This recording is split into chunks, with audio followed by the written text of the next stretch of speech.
మీ business ఏదైనా మీ ఊర్లో promotion చేయాలంటే అది సుమన్ టీవీతోనే సాధ్యం. ఇప్పుడే సంప్రదించండి.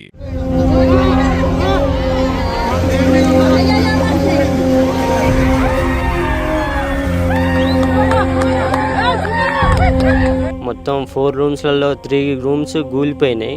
ఒకే ఒక రూమ్ మీద ఉన్నాం మేము. దాదాపు ఒక 4.5 5 అవర్స్ దాకా ఒకే రూమ్ మీద ఉన్నాం మేము.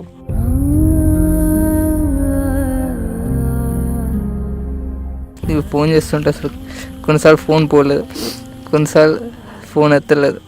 తర్వాత స్విచ్ ఆఫ్ వచ్చింది. ఇంకా తర్వాత వచ్చి చూస్తే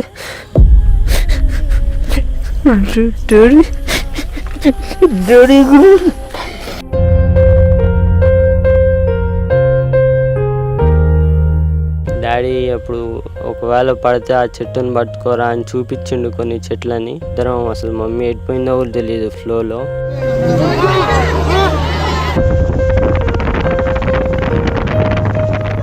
వాళ్ళది అన్నీ ఉన్న పండంటి కాపురం.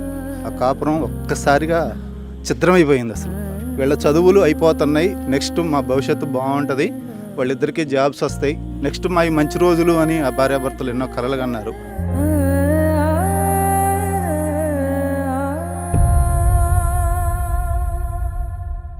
ప్రస్తుతం ఎక్కడైతే కుసుమంచి మండలంలోని గూడెం వద్ద జరిగినటువంటి ప్రమాదం, అంటే ఒకసారిగా పాలేరుకు సంబంధించినటువంటి రిజర్వాయర్ ఓవర్ఫ్లో అవడం వల్ల ఒక కుటుంబం ఆ వరద నీటిలో చిక్కుకుపోయింది. దాదాపు 8 గంటల పాటు అరచేతిలో ప్రాణాలను పెట్టుకొని బిక్కుబిక్కుమంటూ కాలం వెళ్ళదీసినటువంటి పరిస్థితి. కానీ దురదృష్టవశాత్తు తల్లి తండ్రిని ఇద్దరిని కోల్పోవడం జరిగింది. కానీ అందులో కొంత అదృష్టవశాత్తు మన ముందున్నటువంటి షరీఫ్ ప్రాణాలతో బయటపడ్డాడు. నిజంగా తల్లిదండ్రులు కళ్ళ ముందే కొట్టుకుపోవడం అనేది ఎవరికి కూడా జీవితంలో అలాంటి బాధాకరమైన సంఘటన రాకూడదు.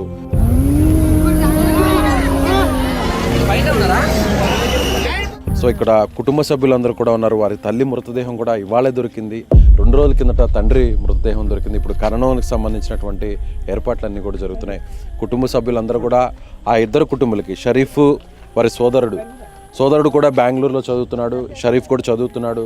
కానీ అనారోగ్యంగా ఉండడం వల్ల 2 రోజుల కిందటే ఇంటికి వచ్చాడు. అసలు ఏం జరిగింది? కానీ ఈ టైంలో షరీఫ్ని మనం మాట్లాడించే ప్రయత్నం చేయాలన్నా కూడా కొంత ఇబ్బందిగా ఉంది. కానీ ప్రభుత్వం వైపు నుంచి ఏం జరిగిందనే విషయాన్ని కానీ ఓపెన్గా చెప్పగలిగితే ప్రభుత్వం కూడా పూర్తిగా సహకారం అందించాలని మనం కూడా సుమన్ టీవీ తరఫున కోరుకుంటున్నాం. ఒకసారి మాట్లాడించేటువంటి ప్రయత్నం చేద్దాం. షరీఫ్, సారీ అమ్మా, ఈ టైంలో నిన్ను మాట్లాడించడం మాకు కూడా బాధగా ఉంది. కానీ కొంచెం ఓపిక తెచ్చుకుని అసలు ఏం జరిగిందమ్మా, ఎంత ఇబ్బంది పడ్డారు అడగడానికి కూడా నాకు కూడా చాలా ఇబ్బంది. అసలు బతుకుతారు అనుకున్నారా అమ్మా నాన్న? 12 దాకా మాకు హోప్ ఉంది, హెలికాప్టర్ వచ్చిద్ది అన్నారు. 12 దాకా మేము వెయిట్ చేసినాం. అప్పటిదాకా డాడీ మమ్మీకి హోప్ చాలా ఉంది బతుకుతామని. కానీ తర్వాత నుంచి కాల్స్ డిలే చేస్తున్నారు, కాల్ చేసినా లిఫ్ట్ చేయట్లేదు. ఇక మాకు హోప్ పోయిందన్నమాట 12కి.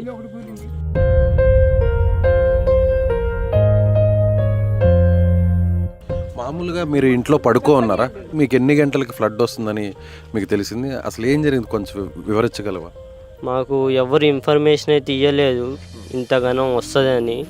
అరౌండ్ 5:30కి మేము బయట చూసినప్పుడు రోడ్డు మీదకి నీళ్ళు వచ్చేసినాయి. అప్పటికే మేము బయటికి వెళ్దామని బ్యాగ్ సర్దుకున్నాం ఉదయం 5:30కి. అయితే బయటికి వెళ్దాం అనుకున్నప్పుడు మా ఇంటి గేట్ల దగ్గర అప్పటికే ఫ్లో వచ్చేసింది అనమాట. వాటరు బయటికి వెళ్ళకుండా కొట్టేసింది దారి. అప్పటికే బయటికి వెళ్ళేది కాలేదు మేము. ఇక అప్పటి నుంచి ఇక మొదలుపెట్టినాం, ఊరోళ్ళకి ఫోన్లు చేస్తున్నాం, ఇరికినాం మమ్మల్ని కాపాడాలని. అప్పటి నుంచి 7 దాకా ఫోన్లు చేస్తూనే ఉన్నాం, కిందే ఉన్నాం. అప్పటిని ఫ్లో సడన్గా పెరిగినాయి అన్నమాట. ఫ్లో పెరిగినప్పుడు మేము ఇక ఇల్లు ఎక్కుదాం అనుకున్నాం. ఇల్లు ఎక్కినాం, మమ్మీ, నేను, డాడీ 3 మొబైళ్ళు తీసుకొని, నాయి డాడీ ఇక అందరికి ఫోన్లు చేసి వెయిట్ చేస్తూ ఉన్నాం మేము, ఎవరన్నా వస్తారా అని హెల్ప్కి. 5 గంటలకి ఫ్లడ్ వచ్చింది అంటున్నారు. మీరు బిల్డింగ్ పైకి, అంటే ఇంటి పైకి ఎన్ని గంటలకు ఎక్కారు మీరు? అరౌండ్ 7:30 8కి. 8 నుంచి మీరు కాల్స్ చేస్తూ ఉన్నారు? కాల్స్ చేస్తూనే ఉన్నాం. అప్పుడు మీకు లైఫ్ జాకెట్స్ డ్రోన్ ద్వారా పంపించారు. ఎన్నింటికి పంపించారు? 12 11:30 12 అయింది. ఆ తర్వాత జాకెట్స్ వేసుకున్నారా? జాకెట్స్ వేసుకున్నాం. నువ్వు వేసుకున్నావు, అమ్మ వేసుకుంది, నాన్న కూడా వేసుకున్నావు. ముగ్గురం వేసుకున్నాం లైఫ్ జాకెట్స్. తర్వాతకి అరౌండ్ 1:30కి మాది మొత్తం 4 రూమ్స్లలో 3 రూమ్స్ కూలిపోయినాయి.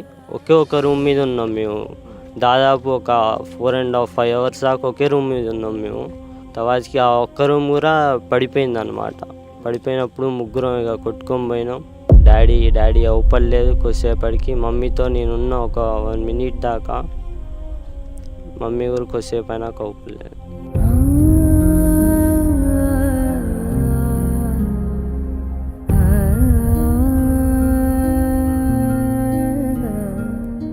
అంటే అమ్మ నీతో పాటే ఉన్నిందా కొద్దిసేపు కూడా? కొద్దిసేపు ధైర్యం చెప్పావా? నువ్వేమన్నా అమ్మకి ధైర్యం చెప్పావా? అమ్మ కూడా నీకేమన్నా ధైర్యం చెప్పింది? డాడీ అవుపడపోయి మమ్మీ డాడీని చూడరా అన్నది. నేను డాడీ అని మొత్తుకున్నా ఒక 2-3 సార్లు. డాడీ రిప్లై రాలేదు వీటి నుంచి. ఫ్లో ఎంత ఎక్కువగా ఉన్నిందమ్మా? అంటే అమ్మ పక్కనే ఉన్నింది కదా, పట్టుకోలేకపోయావు అమ్మని? లేదు, పట్టుకోలేనంత ఫ్లో ఉంది. ఫ్లో చాలా ఎక్కువ ఉన్నాయి కదా, మరి పైన నీటి పైన తేలుతారు కదా? తేలాము. డాడీ ఇరుక్కున్నా అన్నారు చెట్లో. మరి ఇద్దరం అసలు మమ్మీ ఎడిపోయిందో కూడా తెలియదు ఫ్లోలో. అప్పుడు ఆ 8 గంటలు అరచేతుల్లో ప్రాణాలు పట్టుకొని ముగ్గురు కూడా మాట్లాడుకుంటూ ఉంటారు. ఏదన్నా జరిగితే నెక్స్ట్ ఏంటి, ఏం చేయాలని. ఎలా అయినా అమ్మ నాన్న ముగ్గురు బతుకుతారనే నమ్మకంలో ఉన్నారా అమ్మ నాన్న? ఉన్నారు అమ్మలు. హోప్ హెలికాప్టర్ వస్తుంది, మనం ఇలా కాపాడుతారేమో అని ఇప్పటిదాకా హోప్ ఉంది మాకు. 12-12:30 దాకా కూడా. కానీ 12కి అయిపోయింది. మా ఉన్న రూమ్ కూడా కూలేటట్టుందని మాకు అర్థమైపోయింది. అప్పుడు ఏమన్నా నాన్న ఏమన్నా మీతో చెప్పడం జరిగిందా? అమ్మ ఏమన్నా నీతో కొన్ని మాటలు ఏమన్నా చెప్పడం జరిగిందా? ఇలా ఏదన్నా జరిగితే తర్వాత ఎలా ఉండాలి, కాపాడుకోవాలి, ఒకరినొకరిని ఎలా కాపాడుకోవాలి, ఏదైనా చెట్టును పట్టుకోవాలి, కొమ్మలను పట్టుకోవాలి, అట్లా ఏమన్నా మాట్లాడుకున్నారు ముగ్గురు ఏమన్నా? డాడీ అప్పుడు ఒకవేళ పడితే ఆ చెట్టును పట్టుకోరా అని చూపించిండు కొన్ని చెట్లని. అమ్మ చాలా ధైర్యంగా ఉంది అన్నారు. అమ్మ కూడా మినిస్టర్తో మాట్లాడారు, పొంగులేటి శ్రీనివాసరెడ్డి గారితో. ఖచ్చితంగా హెలికాప్టర్ వస్తుంది, అలాగే మినిస్టర్ గారు కూడా ఖచ్చితంగా తీసుకొస్తామని హామీ ఇచ్చారు అని చెప్తున్నారు. అమ్మ చాలా ధైర్యంగా ఉన్నిందంట కదా చివరాఖరి వరకు కూడా?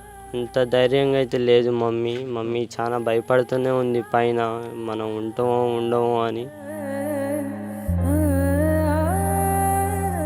నువ్వేమనుకున్నావు నాన్న? నువ్వేమనుకున్నావు?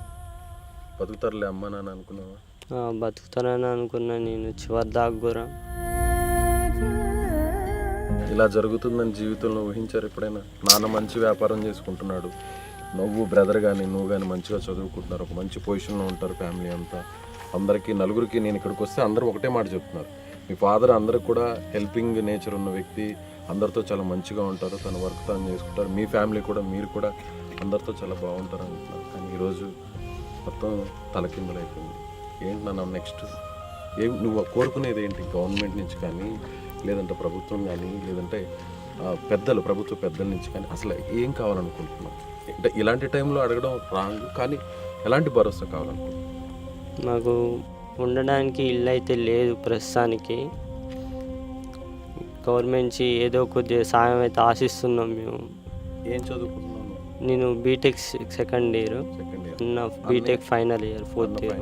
నువ్వేమన్నా చెప్పదలుచుకున్నావమ్మా? నువ్వు ఊహించావా? ఎప్పుడు తెలిసింది నీకు ఇలా జరిగిందని? బెంగళూరులో ఉన్నావు కదా నువ్వు. నాకు నా ఫ్రెండ్ 10:30కి ఫోన్ చేశాడు, ఇంటికాడ పరిస్థితి బాగాలేదురా, ఒకసారి ఫోన్ చేయరా అన్నాడు. నేను అప్పటి నుంచి ఫోన్ చేస్తున్నా, ఎవరు ఎత్తలేదు. నా ఫ్రెండ్కి ఫోన్ చేశాడు, వాడు మీ ఫ్రెండ్స్ సేఫ్గానే ఉన్నారు, రెస్క్యూ టీం వచ్చింది, వాళ్ళు హెల్ప్ చేస్తారు అని చెప్పాడు. నేను ఏమంటే స్టార్ట్ అయిపోయా అక్కడి నుంచి. అప్పటి నుంచి అందరికి ఫోన్ చేసి నాకు తెలిసిన వాళ్ళు మా ఫ్రెండ్స్ అందరికి, వాళ్ళు అందరు సేఫ్గానే ఉన్నారు అని చెప్పాడు. ఆ టైంలో అమ్మా నాన్న దగ్గర ఫోన్ ఉంది కదా, మొబైల్ ఉంది కదా, నువ్వేమన్నా మాట్లాడావా అమ్మా నాన్నకి? ఏమన్నా నాకు నేను ఫోన్ చేస్తుంటే అసలు కొన్నిసార్లు ఫోన్ పోలేదు, కొన్నిసార్లు ఫోన్ ఎత్తలేదు. తర్వాత స్విచ్ ఆఫ్ వచ్చింది. ఇంకా తర్వాత నేను మా ఫ్రెండ్కి ఫోన్ చేసి సేఫ్ చేశారు, మంచిగా ఉన్నారని చెప్పి, తర్వాత నేను సేఫ్గానే ఉన్నారు అనుకున్నా. నేను మార్నింగ్ ఇక్కడికి 8 కల్లా రీచ్ అయ్యా. చూస్తే డాడీ డాడీ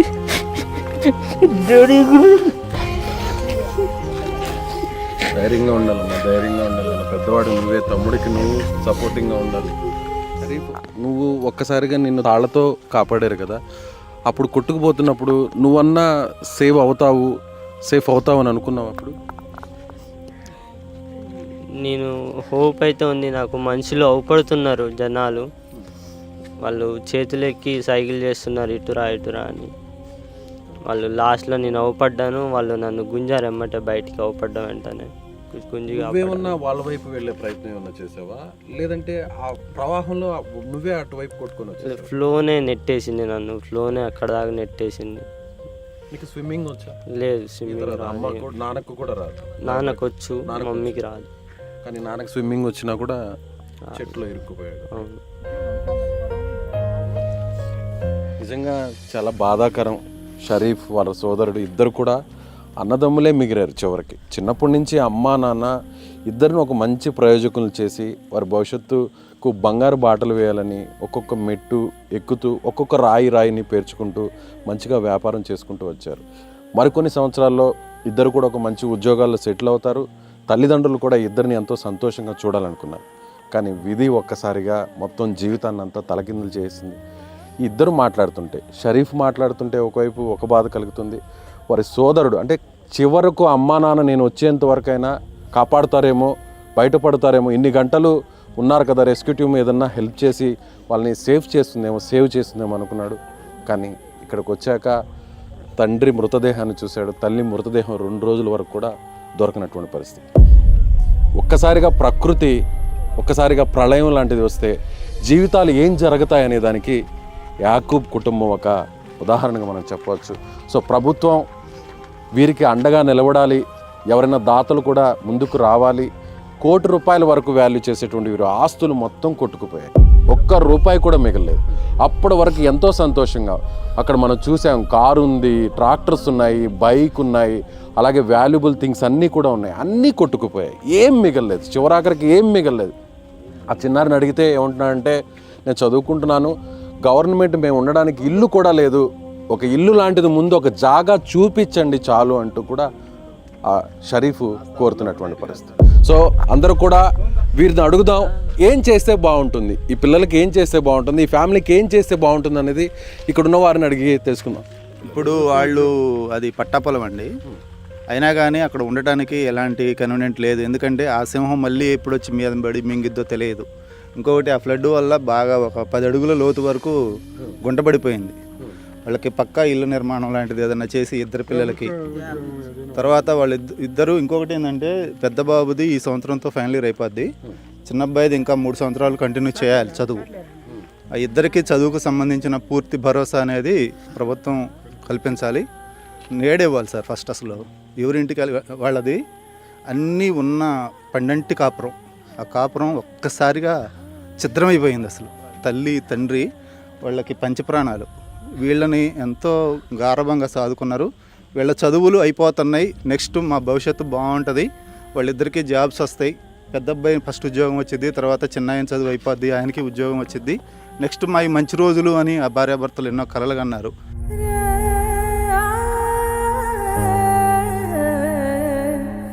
ప్రతిరోజు మేము వాళ్ళతో మాట్లాడుతూనే ఉంటాం. మా సొంత బంధువు, మా సొంత అన్నయ్య, మా వదిన. ఫైనల్గా ఏం చేస్తా, ఇద్దరికి ఏం చేస్తే బాగుంటుంది? ఇద్దరిలో కనీసం ఒకరికైనా షరీఫ్ని కాపాడారు స్థానికులు, షరీఫ్ని కల్పించాలి సార్. ఎందుకంటే విద్యార్హత ఉంది, ప్రభుత్వ ఉద్యోగం అనేది పెద్ద అబ్బాయికి ఇప్పుడు ఈ సంవత్సరంతో అందరూ ఇదే కోరుకుంటున్నారా? జాబులు రావాలా గవర్నమెంట్, మేము కోరుకునేదల్లా ఏమీ లేదు సార్. ఆ ఇద్దరు పిల్లలకి కూడా వాళ్ళకి ఆదరవు ఏమన్నా ఉన్నది అని అంటే, ఆ గవర్నమెంట్ నుంచి ఏదైనా పొందగలిగేది ఏమన్నా ఉన్నదంటే ఇద్దరు పిల్లలకు కూడా జాబే సార్. అందరూ ఒక్కసారి చెప్తారా ప్రభుత్వానికి తెలిసే విధంగా? కంపల్సరిగా ఖచ్చితంగా ఇద్దరికి గవర్నమెంట్ జాబ్, ఇద్దరు పిల్లలకి జాబ్, వాళ్ళకి కాపాడలేదు కాబట్టి పిల్లలకి వాళ్ళు ప్రభుత్వం జాబు ఉద్యోగాలు రావాలి, గవర్నమెంట్ జాబు రావాలి, ప్రభుత్వం ఇల్లు కట్టియాలి. ఆ చేతిలో జాబు ఇద్దరు పిల్లలకి న్యాయం అవకాశం ఉంది, వాళ్ళకి అవకాశం ఉంది. ప్రభుత్వం కాపాడలేదు కాబట్టి ఆ ఇద్దరు పిల్లలకి న్యాయం చేయాలి, ఇద్దరు పిల్లలకి జాబ్ ఇప్పియాలి. వాళ్ళు బాధపడ్డారు ఇప్పటిదాకా మేము కాపాడలేదని బాధపడ్డారు. మీరంతా గ్రామస్తులు, బంధువులంతా, కుటుంబ సభ్యులంతా ఆ ఇద్దరు ఇప్పుడు అనాథలుగా మారారు. మీరందరూ ఇదే విధంగా చివరి వరకు సపోర్ట్ గా ఉంటారా? ఉంటాం సార్, ఉంటాం చివరి దాకా ఉంటాం. చివరి లాస్ట్ దాకా చివరి వరకు ఉండాల్సిన బాధ్యత మాకుంది. మా పిల్లలకి అండలేదు, నా పిల్లగాళ్ళు లాగమవుతారు. వాళ్ళకి ఏమి ఆస్తి కూడా లేదు, ఏమీ లేదు, ఉంటాను గూడు కూడా లేదు. కాబట్టి మీరు చేసే ప్రయత్నం చేసి వాళ్ళ జాబులు ఇప్పియాలండి. సో చూస్తున్నారు కదా వ్యూవర్స్, ఈ వీడియో చూస్తున్నటువంటి ప్రతి ఒక్కరు కూడా కింద వారి అకౌంట్ నెంబర్స్ని మెన్షన్ చేస్తాము, ఫోన్పే నెంబర్ని, గూగుల్ పే నెంబర్ని కూడా మెన్షన్ చేస్తాం. వారి చదువు తిరిగి కొనసాగాలి. ఆ ఇద్దరు చదువు కూడా బీటెక్ చదువుతున్నారు, ఇద్దరు కూడా 4th ఇయర్ తను చదువుతున్నాడు, పెద్ద అబ్బాయి అలాగే 2nd ఇయర్ చదువుతున్నాడు. ప్రాణాలతో బయటపడినటువంటి షరీఫ్ వీరికి చదువుకోవడానికి ముందు ఒక భరోసా కల్పించాలి. ఎవరైనా దాతలు ముందుకు రావాలి, అలాగే ప్రభుత్వం కూడా వారికి ఉద్యోగ అవకాశాన్ని ఏర్పాటు చేయాలి. సో ఇదే అందరు డిమాండ్ చేస్తున్నారు. మానవత్వం ఉన్నటువంటి ప్రతి ఒక్కరు కూడా ఇదే కోరుకుంటున్నారు. కట్టుబట్టలతో ఇప్పుడు రోడ్డు మీద పడిపోయారు. ₹1 కోటి ఆస్తి మొత్తం కూడా ధ్వంసం అయిపోయింది, మొత్తం నేలమట్టం అయిపోయింది. అప్పటి వరకు 12 కాపురంగా ఉన్నటువంటి ఆ కుటుంబం ఒక్కసారిగా విధి ఆడిన వింత నాటకంలో విచిత్రంగా ఆ ఇద్దరు బలైపోయారు. ప్రాణాలతో బయటపడినా కూడా ఎలా బతకాలి, రేపటి రోజు ఏంటి అనేటువంటి ఆలోచనే ఆ ఇద్దరి కళ్ళల్లో మనసులో మెదులుతుంది. సో గవర్నమెంట్ రెస్పాండ్ అవుతుంది పాజిటివ్గా, వీరందరూ కోరుతున్నట్టుగా, ఆ పిల్లలు కోరుతున్నట్టుగా పాజిటివ్గా రెస్పాండ్ అవుతుంది అనేటువంటి నమ్మకం మనకు ఉంది. అందరికి కూడా ఇదే నమ్మకం ఉంది. అందరూ కూడా నమ్మకం ఉందండి, అందరికీ ఉంది. మాకు పొంగులేటన్న వచ్చిండు, మాకు మా పిల్లలకి ధైర్యం చెప్పిండు, మాట ఇచ్చిండు. అదే ఖచ్చితంగా మాట మీద నిలబడతాడని చెప్పేసి మాకు నమ్మకం ఉంది సార్. ఆ పొంగులేటన్న ఈ పిల్లలకి ఉద్యోగం కనుక ఇస్తే ఆయన దేవుళ్ళలాగా తలుచుకుంటాం సార్. మేము ప్రాణాలు కోల్పోయినా కానీ, ఆర్థికంగా నష్టపోయినా, ప్రాణాలు కోల్పోయినా, ఇద్దరు పిల్లగాళ్ళకి కూడా ఆ పొంగిలేటన్న ఈ ప్రభుత్వంలో ఆ పిల్లలకి కనుక జాబ్ ఇస్తే ఇంతకు మించి మేము కోరుకునేది ఏమి లేదు సార్. ఆ పిల్లలు కోరుకునేదే మేము అది ఒకటి. చచ్చిపోయిన అమ్మాయి అర్ధగంట సేపు మాట్లాడింది పొంగిలేటిన అన్నతో, మా బిడ్డ, మా పెద్ద బిడ్డ అర్ధగంట మాట్లాడింది. తండ్రి అంటే చనిపోయినటువంటి సైదాబి వారి తండ్రి వస్తుంది బండి అన్నాడు. మీరు ఇప్పుడు పంపించారు, కాకపోతే వాళ్ళకి వాతావరణం సహకరించలేదు. వాతావరణం సహకరించకపోయినా సరే వాళ్ళకి జాకెట్లు వచ్చినాయి, డ్రోన్ కెమెరాలతోటి పవర్ బ్యాంక్ పంపించారు. వాళ్ళు చేయగలిగేంత వరకు చేశారు. మాకు వాళ్ళు చివరి వరకు ఎంత చేయాలో అంత చేశారు. తాత అవ్వగా మీరు చెప్పండి, బిడ్డలుగా చెప్పండి, మీ మనవాళ్ళుగా చెప్పండి, మీరు ఎలాంటి సాయం ప్రభుత్వం నుంచి? వాళ్ళకి ఇద్దరు జాబ్ రావాలి, జాబ్ గవర్నమెంట్ జాబ్, అలాగే చదువుకు సంబంధించినటువంటి ఆర్థిక అవసరం అనేది ఏమన్నా ఉంటే మీ దయ. వాళ్ళకి జాబులు, ఇల్లు నిలబెట్టండి. వాళ్ళు చెప్పుకునే పరిస్థితుల్లో కూడా లేరు. వాళ్ళకి ఇల్లు, ఇద్దరికి జాబులు. చనిపోయింది నా అక్క, నా సొంత అక్క. వాళ్ళకి ఏమీ లేదండి, వాళ్ళ అనాథలుగా మిగిలిపోయారు ఆ పిల్లలు. వాళ్ళకు ఉన్నదంతా అక్కడే పోయింది. వాళ్ళ అమ్మ నాన్నతో పాటు అన్నీ పోయినాయి. వాళ్ళకి ఇల్లు కావాలి, వాళ్ళకి ఒక గూడు కావాలి. వాళ్ళకంటూ వాళ్ళ కాళ్ళ మీద వాళ్ళు బతికే సాయం ప్రభుత్వం చెయ్యాలి. రైట్, ఇక్కడ అందరూ కోరుతున్నట్టుగా వీరిద్దరికి కూడా, షరీఫ్కి అలాగే యాకూబ్ కుటుంబానికి సంబంధించినటువంటి భరోసాని ప్రభుత్వం ఇవ్వాలి. ఖచ్చితంగా వారికి ప్రభుత్వ ఉద్యోగ అవకాశాన్ని కల్పించాలి. అలాగే కొంతమంది దాతలు కావచ్చు, లేదంటే ప్రభుత్వమే వారి విద్యకు సంబంధించినటువంటి ఖర్చునంతా కూడా భరించి వారి ప్రయోజనాలకు, అంటే కొంతన్నా పోయినటువంటి తల్లిదండ్రులను తీసుకురాలేం, ఆ నష్టాన్ని పోర్చలేం, కానీ జీవితంలో ముందుకు వెళ్ళడానికి వారికి ఒక ఆధారాన్ని కల్పించాలని వారి తరపున కుటుంబ సభ్యులు, వారి సన్నిహితులు అందరూ కూడా కోరుతున్నారు. సుమన్ టీవీ కూడా అదే కోరుకుంటుంది. ముందు వీరికి సంబంధించి మీకు ఒక అకౌంట్ నెంబర్ డిస్ప్లే చేస్తున్నాం కింద, అలాగే ఫోన్పే, గూగుల్ పే నెంబర్ కూడా డిస్ప్లే చేస్తున్నాం. మీరు నేరుగా వీరికి సహకారం అందించాలంటే ₹1 కోటి వరకు నష్టపోయారు, ఏం మిగలేదు. కాబట్టి వారి చదువు కోసం కాస్తంత మీ వంతు సహాయంగా మేము సైతం అంటూ ముందుకు వచ్చి వారికి చేయాల్సినటువంటి సహాయాన్ని చేయాలని సుమన్ టీవీ మనస్ఫూర్తిగా కోరుకుంటుంది. కెమెరామెన్ సాయితో విజయ్, సుమన్ టీవీ, ఖమ్మం నుంచి.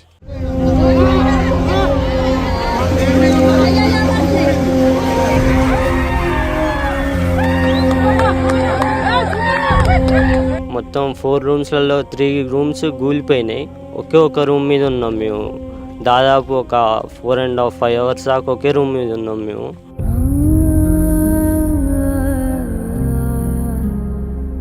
నీకు ఫోన్ చేస్తుంటే అసలు కొన్నిసార్లు ఫోన్ పోలేదు, కొన్నిసార్లు ఫోన్ ఎత్తలేదు. తర్వాత స్విచ్ ఆఫ్ వచ్చింది. ఇంకా తర్వాత వచ్చి చూస్తే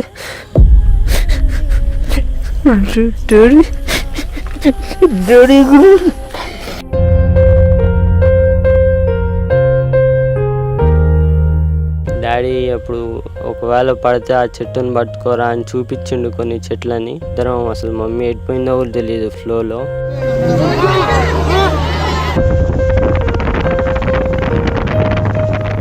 వాళ్ళది అన్నీ ఉన్న పండంటి కాపురం. ఆ కాపురం ఒక్కసారిగా చిత్రమైపోయింది అసలు. వీళ్ళ చదువులు అయిపోతున్నాయి, నెక్స్ట్ మా భవిష్యత్తు బాగుంటుంది, వాళ్ళిద్దరికీ జాబ్స్ వస్తాయి, నెక్స్ట్ మా మంచి రోజులు అని ఆ భార్యాభర్తలు ఎన్నో కలలు కన్నారు.